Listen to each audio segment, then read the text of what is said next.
Comigo, amém? O grupo de louvor pode descer. Gostaria de convidar a igreja a ficar de pé para nós orarmos pelo pregador, amém?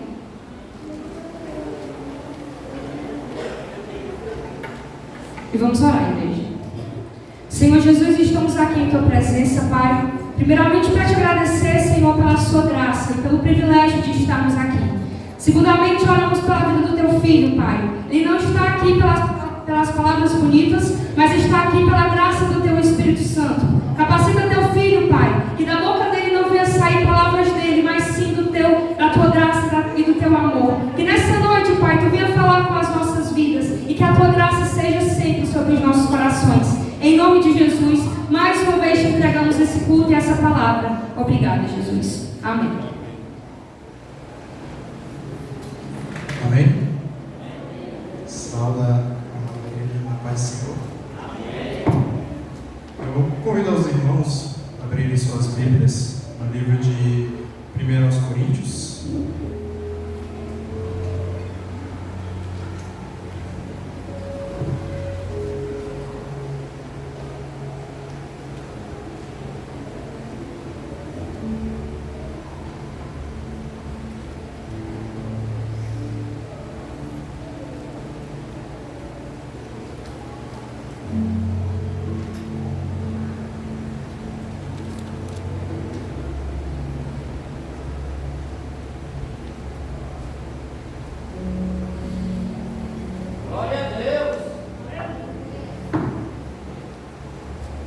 Livro de 1 Coríntios, capítulo 6.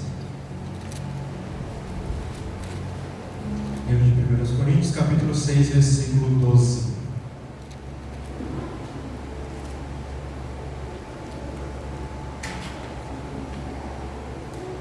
Amém? Leremos. Todas as coisas me são lícitas, mas nem todas as coisas me convêm. Todas as coisas me são lícitas, mas eu não serei levado sob o poder de nenhuma. Os alimentos são para o ventre, e o ventre para os alimentos, mas Deus destruirá tanto um como os outros. Ora, o corpo não é para a fornicação, mas para o Senhor, e o Senhor para o corpo. E Deus, que ressuscitou o Senhor, também nos ressuscitará pelo seu próprio poder. Não sabeis vós que os vossos corpos são membros de Cristo? Tomaria eu, então, os membros de Cristo e deles faria membros de uma prostituta? De modo algum. Ou não sabeis que aquele que se ajunta com uma prostituta é um só corpo? Porque os dois, dizem, serão uma só carne. Mas o que se ajunta com o Senhor é um só espírito. Fugir da fornicação. Todo pecado que o homem comete está fora do corpo, mas o que comete fornicação peca contra o seu próprio corpo. Ou não sabeis que o vosso corpo é o templo do Espírito Santo que está em vós, proveniente de Deus, e que não sois de vós mesmos? Porque fostes comprado por um preço. Portanto, glorificai a Deus no vosso corpo e o vosso espírito, os quais são de Deus. Amém? A igreja pode se assentar. É uma grande honra estar aqui. É a primeira vez no altar, pregando. Realmente uma coisa que sempre esperei esse momento, que o Senhor possa vir falar com cada um por meio dessa pregação. Então, meus irmãos, aqui é a carta de 1 Coríntios, quem escreveu foi Paulo, e Paulo estava aqui tratando de vários problemas que estavam acontecendo na igreja de Coríntios. Quando Paulo esteve lá em Corinto, ele fundou essa igreja, e de vez em quando apareciam muitos problemas. E um desses problemas que foi retratado nessa carta foi a questão da fornicação, da prostituição que teve naquele tempo. Então Paulo ele decide escrever essa carta e enviar para os coríntios, porém temos que entender o porquê desse motivo que estava ali acontecendo.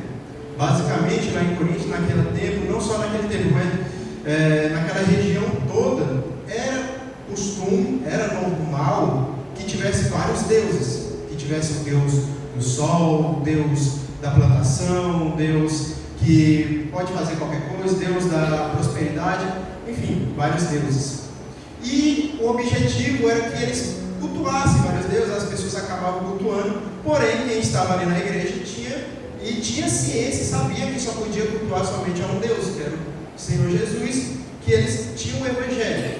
Porém, mesmo tendo a sabedoria, tendo esse entendimento, as pessoas ainda procuravam procurar outros deuses. E um desses deuses, um desses rituais que era normal naquela época, era a questão das pessoas irem até os templos de outros deuses e ficar com prostitutas, que naquele tempo eram sacerdotisas. Eles ficavam com elas com o objetivo de fazer com que fosse a prosperidade no solo. Ou seja, se eles acreditavam que eles cultuavam um Deus, quando a plantação não estava muito boa, o plantio não estava muito bom, eles cultuavam um Deus específico, só que para depois ficar concreto realmente aquela aliança, o homem tinha que ir lá e dormir com a sacerdotisa ali, e acabava ocorrendo a prostituição. E as pessoas continuavam fazendo aquilo mesmo depois de Paulo ter ido, ter pregado, ter falado que era errado e tudo mais. Então ele pega e decide mandar essa carta. E nessa carta ele começa falando: todas as coisas me são lícitas, mas nem todas as coisas me convêm. Até parece que essas são palavras do próprio Paulo, mas a verdade ele estava citando um dilema que os próprios pessoal de Coríntios tinham. Eles tinham um pensamento: todas as coisas me são lícitas. Por quê? Porque Jesus morreu na cruz por mim e agora meus pecados estão perdoados.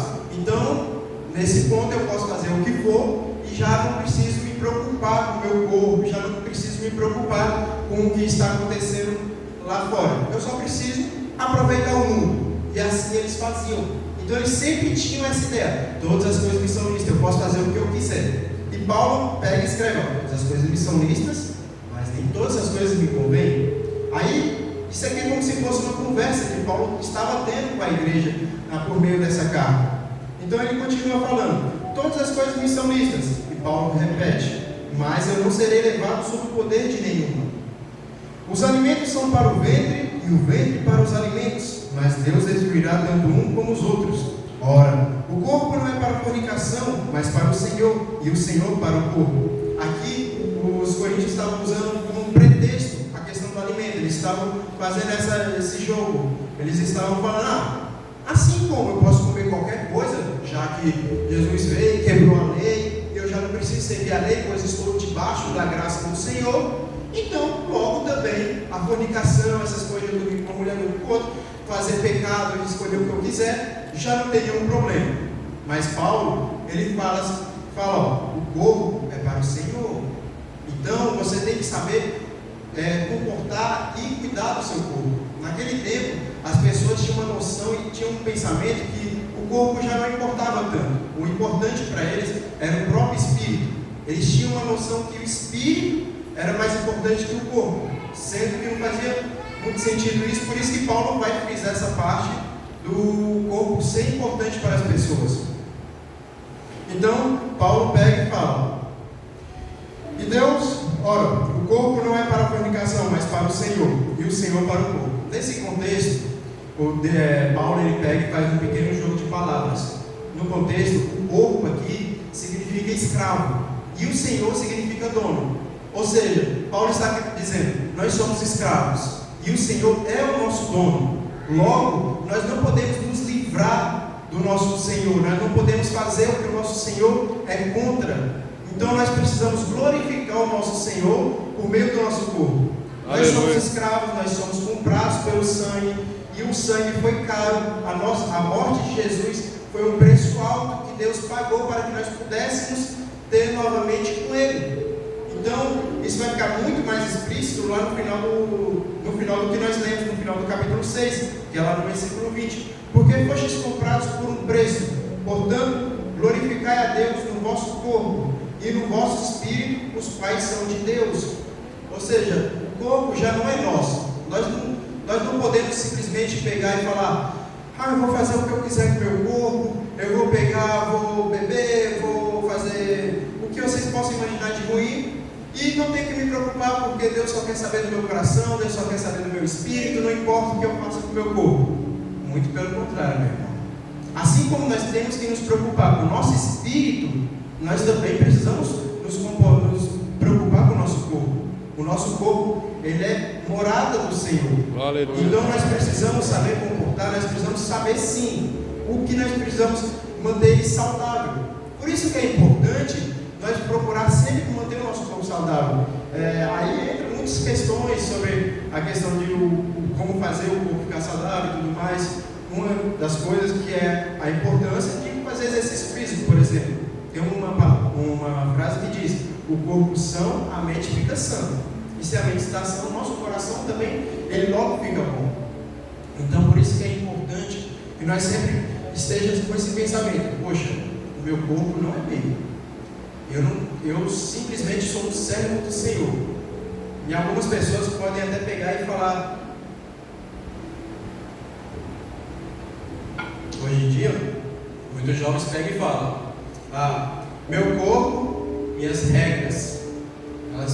As pessoas sempre têm esse pensamento: meu corpo, minhas regras. Eu faço o que eu quiser, eu penso o que eu quiser, eu vou para onde eu quiser, eu fico com quem eu quiser, eu falo com quem eu quiser. Afinal, eu faço tudo o que eu querer. Não importa a vontade do Senhor, não importa se isso vai manchar o nome do Senhor, não importa se isso vai fazer com que a igreja do Senhor seja feita de chacota lá fora, porque nós temos que nos preocupar com o que nós fazemos no dia a dia. Nós temos que nos preocupar com o que nós fazemos lá fora, porque o que nós fazemos lá fora vai refletir para as outras pessoas que estão nos vendo. Não sei, mas eu presumo que você já deve ter ouvido uma pessoa que era crente fazendo alguma coisa de errado, e as pessoas pegam e falam: mas aquele fulano ali não era crente? Aquele fulano ali não é da igreja tal? Aquele fulano ali não é da igreja da pastora Clemilda, do pastor Isaías? E isso vai trazendo testemunhos para a igreja. Isso vai fazendo que a igreja ela fique com um olhar diferente, que as pessoas tenham um olhar diferente para a igreja, diferente do que elas deveriam ter. Elas deveriam ter uma noção de que aqui dentro é um local de paz, é um local onde elas podem encontrar alívio. Apesar da igreja ser um hospital, ser um local onde existem pessoas doentes, não venha para a igreja pensando: você vai encontrar pessoas sãs, pessoas boas, pessoas agradáveis de conviver, pessoas fáceis de estar junto. Porque se você vir com esse pensamento, você vai se frustrar, vai ser decepcionante para você, porque você vai chegar dentro da igreja e vai perceber que não existem essas pessoas, que essas pessoas são meras ilusões. Porque aqui nós temos pessoas doentes mentalmente, doentes fisicamente, doentes espiritualmente. Jesus Rodrigo, então por que está todo mundo doente aqui? Porque esse é o hospital e o Senhor é o nosso médico. E aqui nós somos tratados todo culto, todo dia nós estamos sendo tratados pelo Senhor. E é por isso que nós precisamos estar aqui com esse pensamento. Nós precisamos fazer com que o Evangelho seja proclamado cada vez mais, mas com bons testemunhos. Se nós não tivermos bons testemunhos lá fora, como é que as pessoas irão vir até aqui? Não tem como elas querer vir para cá se você não prega para elas, se vocês não mostram a diferença. Se vocês não são diferentes lá fora, não espere que as pessoas pensem: o que eu vou fazer lá? Não faz sentido eu ir para lá. Então, Paulo enfatiza bem essa questão. Mas as pessoas, ainda os jovens podem pegar e falar: ok, mas eu quero curtir a vida. Eu quero pegar e quero curtir a vida da melhor forma possível. Eu ainda sou jovem, tenho minha juventude aí pela frente e quero aproveitar o máximo que eu conseguir. Afinal, depois eu vou ficar velho, vou ter compromissos, vou ter trabalho, vou ter família, vou ter isso, vou ter aquilo. Eu quero aproveitar o mundo. Ok, você pode até ir, mas uma coisa você tem que se lembrar, e sempre lembre-se. Lá Salomão ele falou isso. Lá em Eclesiastes 12:14, Salomão fala: porque Deus conduzirá a juízo tudo quanto foi realizado, e até mesmo que ainda está escondido, quer seja bom, quer seja mal. Ou seja, tudo que nós fazemos aqui será tratado no final. Tudo que nós fazemos aqui, no final, Jesus vai chegar e vai falar: bora, meu filho, agora vamos bater aqui a conta. Vamos ver o que você fez, vamos ver o que você fez por reino. saldo negativo, um saldo positivo, porque oportunidade todos vocês sempre teve. A cada dia que nós passamos e nós acordamos, é uma oportunidade nova que Jesus dá para que nós possamos nos arrepender, para que nós possamos fazer a obra dele. E é dessa forma que ele espera que no final ele irá cobrar cada um. Se você sabe da verdade, se você está aqui dentro da igreja, se você está ouvindo essas palavras e você não faz a diferença, no final você será cobrado. O preço o preço que Jesus irá cobrar no final será alto. Então por isso que ele sempre está sendo batida a tecla, sempre é batida a tecla na igreja. Às vezes as pessoas acham até, não sei, mas já ouvi falar que às vezes a pessoa acha chata a pregação, porque é sempre às vezes a mesma coisa, arrepende. Mas se nós não ficar batendo na tecla, de nós se arrepender, de nós lembrar de nos arrepender, nós vamos, querendo ou não, o nosso corpo ainda é mau. Nós vamos querer continuar fazendo as obras mal. E nós não vamos acabar nos arrependendo. Por isso que nós sempre precisamos bater na tecla. Se arrependam, porque o tempo do Senhor está chegando. Por isso que nós sempre precisamos ter em pensamento. Sempre que eu for fazer, como que isso vai glorificar Deus?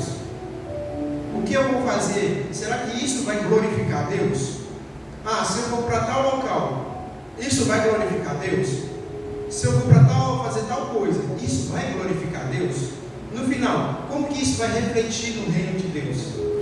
É uma indagação, é uma questão importante. É uma coisa que incomoda a gente. Quando eu penso essas coisas, me incomoda. É uma coisa assim que se eu for parar para refletir, você para e pensa, Deus, que coisa. Tem muita coisa que tem que ser revista. Porque realmente, se nós for parar para pensar, poxa, tudo que eu for fazer eu tenho que glorificar o nome do Senhor, precisa fazer com que o reino de Deus seja manifestado. Sim, nós não vivemos para nós vivemos para Cristo. Nós somos embaixadores de Cristo nesse local. E se nós não tivermos noção disso, nós vamos deixar que as coisas peguem e nos dominem.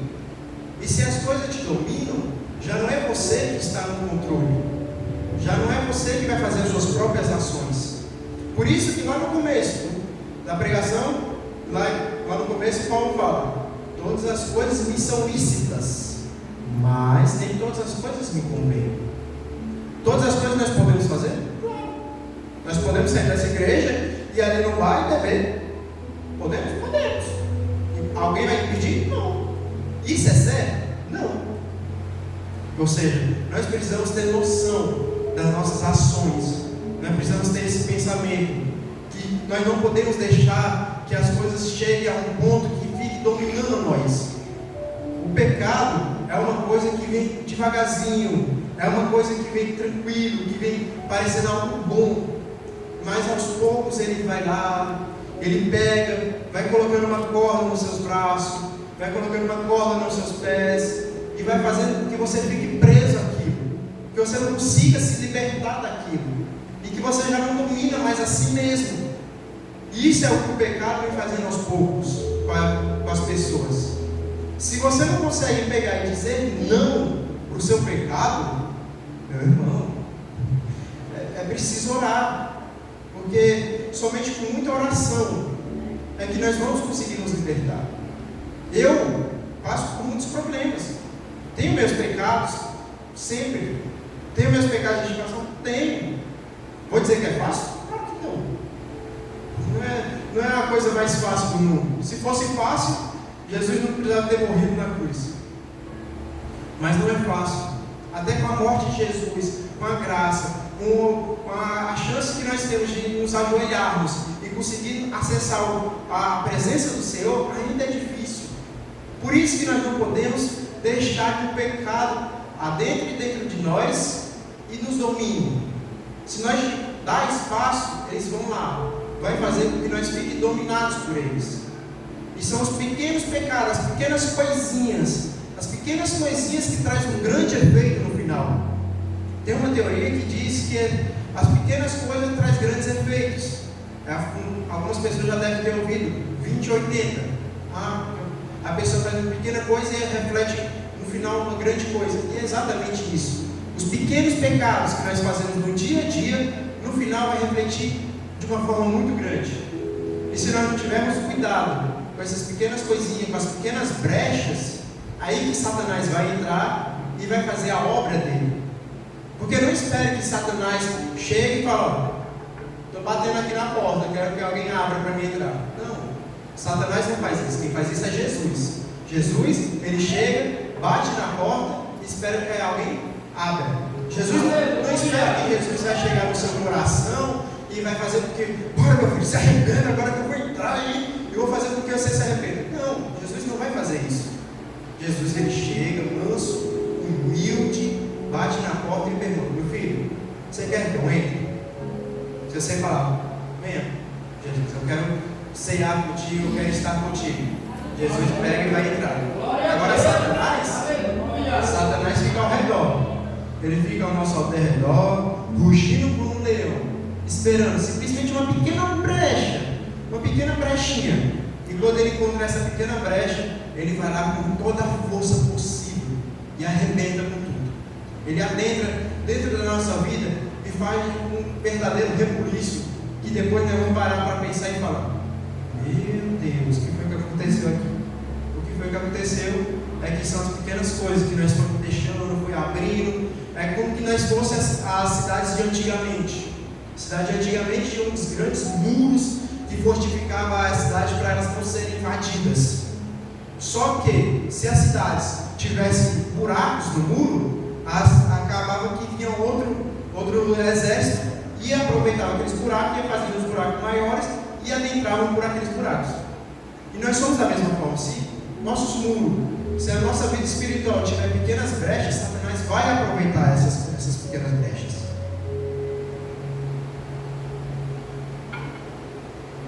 Então nós precisamos ter noção que nós somos templo do Espírito Santo. Nós somos a casa do Senhor. Nós não podemos deixar simplesmente que a casa continue suja.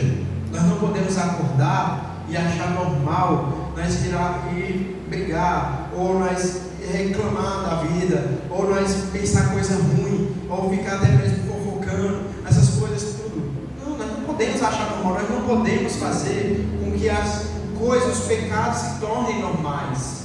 Hoje em dia, os jovens, eles procuram normalizar o pecado. Existem muitos pecados que vêm sendo normalizados, e se você fala alguma coisa, você logo, as pessoas vêm com 10 pedras sobre você para falar que aquilo é errado. Ah, você não pode falar que isso é errado, sendo que é errado. Hoje em dia, o certo está sendo considerado errado e o errado está sendo considerado certo.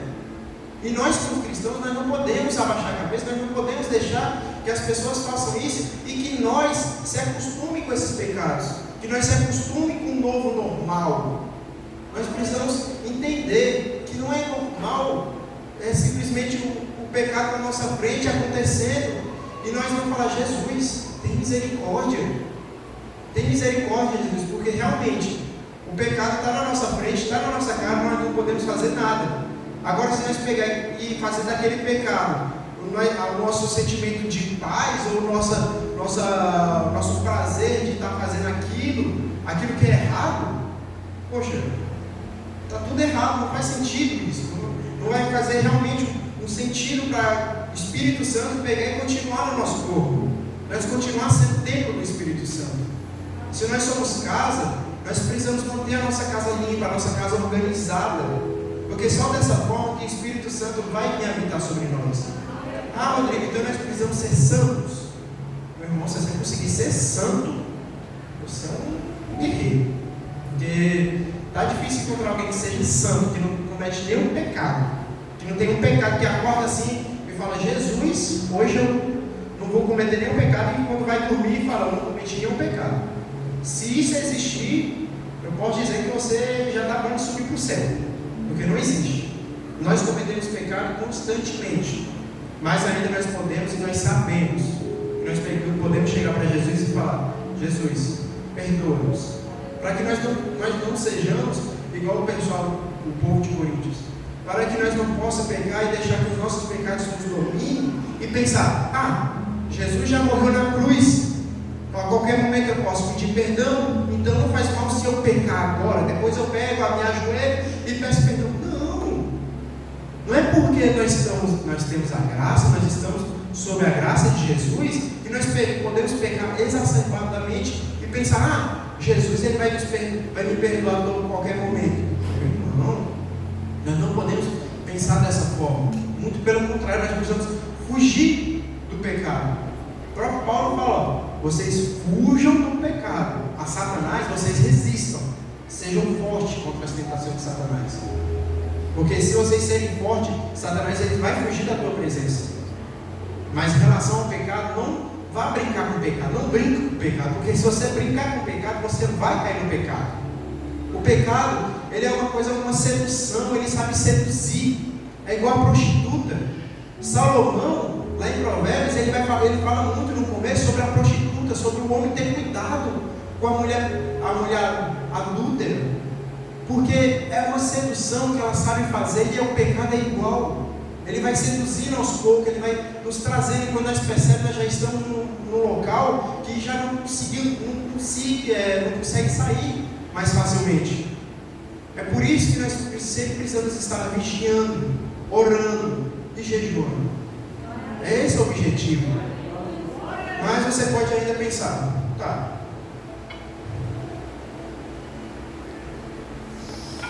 E se eu não quiser fazer nenhuma coisa nem outra?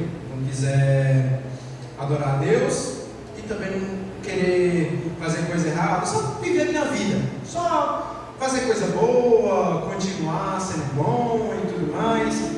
Vai ter algum problema, Rodrigo? Olha, Deus fala, o sim é sim, o não é não. O que passar disso é do maligno. Ou seja, toda inconstância, toda a dúvida já não vem mais do Senhor, mas ela vem do maligno. Tem uma história que fala que uma pessoa morreu e a alma dela estava chegando lá no local que tinha anjos e do outro lado tinha os demônios e aqui no meio tinha um muro. E essa pessoa estava em cima do muro. E ela via os anjos de um lado gritando, venha para cá, vem para cá, vai ser melhor, vem para cá, você vai ser salvo, venha. E a pessoa ficava assim, meu Deus, os anjos estão frenéticos aqui me chamando. E os demônios do outro lado, a pessoa percebeu e achou estranho, falando assim, poxa, os demônios estão ali, mas eles não estão gritando, eles não estão preocupados comigo, eles simplesmente estão jogando cartas, e estão ali tranquilo. E aí aquele homem ele pega e pergunta para os demônios, ei, vocês aí, não vão tentar me chamar para tentar me seduzir para cá, para o lado de vocês? Aí os demônios olham para ele e falam, não se preocupe, nós não precisamos seduzir você, porque você já está ao nosso lado, o muro é nosso.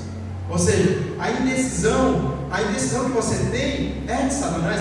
Não convém ser as coisas de Deus. As coisas de Deus são coisas claras, são coisas certas. Não passa por, e se vai dar certo, e se isso. Não. As coisas de Deus são sim e não.